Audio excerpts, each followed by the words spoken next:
Bunganya kita buang.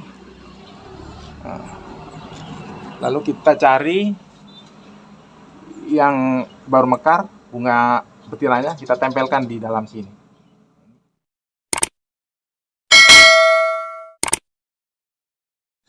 Assalamualaikum warahmatullahi wabarakatuh. Kawan tani, jumpa lagi dengan saya Mujibur Rahman. Di kesempatan kali ini saya akan melakukan aktivitas membantu penyerbukan pada tanaman ketimun ini. Kawan tani, tanaman ketimun ini seperti halnya tanaman pare dan gambas, itu adalah tanaman yang berjenis bertipe tunggal. Dalam pengertian, dalam satu pohon ini, pohon ketimun ini, ada bunga betina dan bunga jantan. Gimana cirinya bunga jantan dan bunga betina? Nah, ini salah satu adalah bunga, kalau dekat sini, ini adalah salah satu contoh bunga jantan. Jadi cirinya, tangkainya ini yang melekat pada batang. Nah, ini tangkainya, tangkai bunga itu kecil, kecil.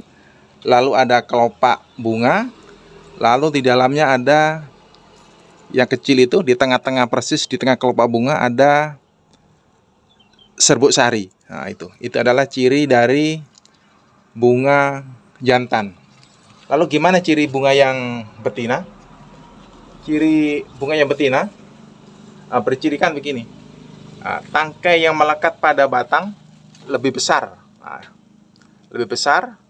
Lalu ada bakal buah. Nah, ini bakal buahnya.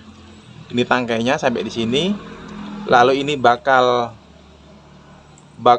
buah. Nah, kalau yang bersifat alami biasanya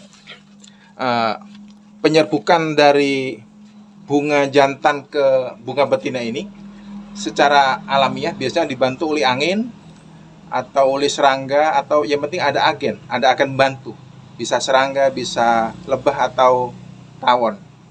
Tapi dalam banyak kasus, apalagi yang saya miliki ini nempel tembok, terus hidup di kota yang mungkin jarang sekali ada serangga, jadi harus kita bantu penyerbukannya. Karena ada tembok itu pasti akan terhalang penyerbukannya. Jadi kalau kita ada kesempatan bisa kita bantu proses penyerbukannya. Ini dimaksudkan supaya potensi buah timun menjadi buah yang benar-benar jadi itu bisa terwujud. Nah, ini. Jadi gimana cara membantunya? Nah, ini kita ambil bunga jantan yang sudah mekar. Contoh seperti ini. Ini kita ambil. Ini. Lalu kita ambil kelopak bunganya. Kita ambil kelopak bunganya seperti ini. Oh sorry, jatuh. Kita ambil lagi. Ini kita ambil kelopak bunganya, kita buang. Lalu kita cari yang baru mekar, bunga betinanya kita tempelkan di dalam sini. Nah, ini kalau secara proses alamiah biasanya serangga setelah hinggap di bunga jantan akan hinggap di bunga betina, akan jadi. Tapi ini kita bantu supaya proses menjadi buah lebih kemungkinan terwujud, akan jadi. Terus kita cari yang lain. Ini lagi. Kita ambil lagi kelopak bunganya.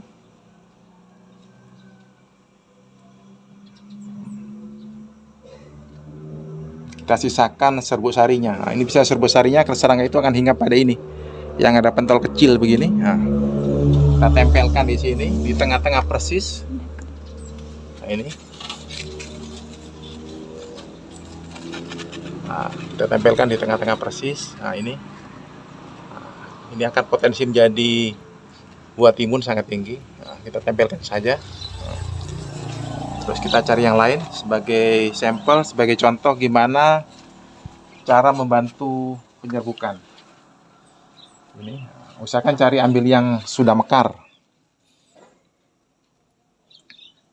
Dan memang saat yang tepat untuk membantu penyerbukan adalah di saat pagi, karena kalau sudah siang, apalagi sudah terik, itu bunga ini akan kuncup. Nah, ini kita bantu.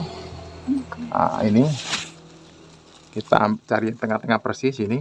Ini kita pastikan ada di tengah-tengah ini. Ya, kita tempelkan. Kalau memang tidak saja, tempelkan saja di sini. Nah, ini cukup sebagai sampel. Oke, Tani, ini tanaman timunis saya ini adalah tanaman yang saya tanam di dinding karena saya punya lahan kecil, jadi tidak saya bikin merambat di tanah luas. Ini saya tempelkan tembok, karena tempelkan tembok pasti potensi angin yang membantu penyerbukan akan kecil, makanya saya bantu penyerbukan begini. Ini kan tembok. Ini belum jarak berapa senti saja sudah ada tanaman lain, makanya kurang terlalu luas perkembangan tanam lombok ini. Tapi walaupun kita tanam dalam kondisi yang terbatas, nah ini seperti halnya ketimun ini bisa berbuah, ini contohnya. Nah ini kan usia tanam sekitar 1 bulan.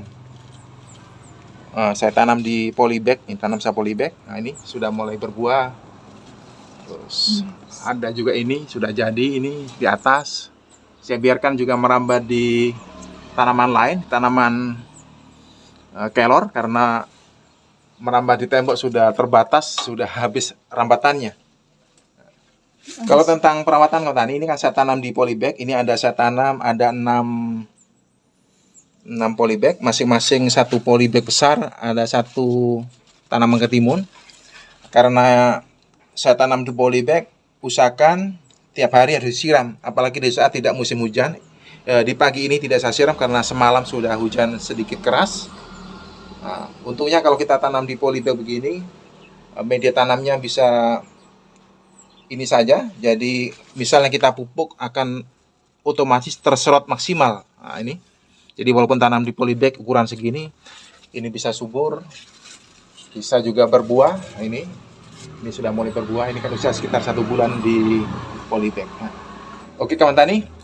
Ini adalah aktivitas saya di pagi ini, yaitu yang membantu penyerbukan pada bunga mentimun.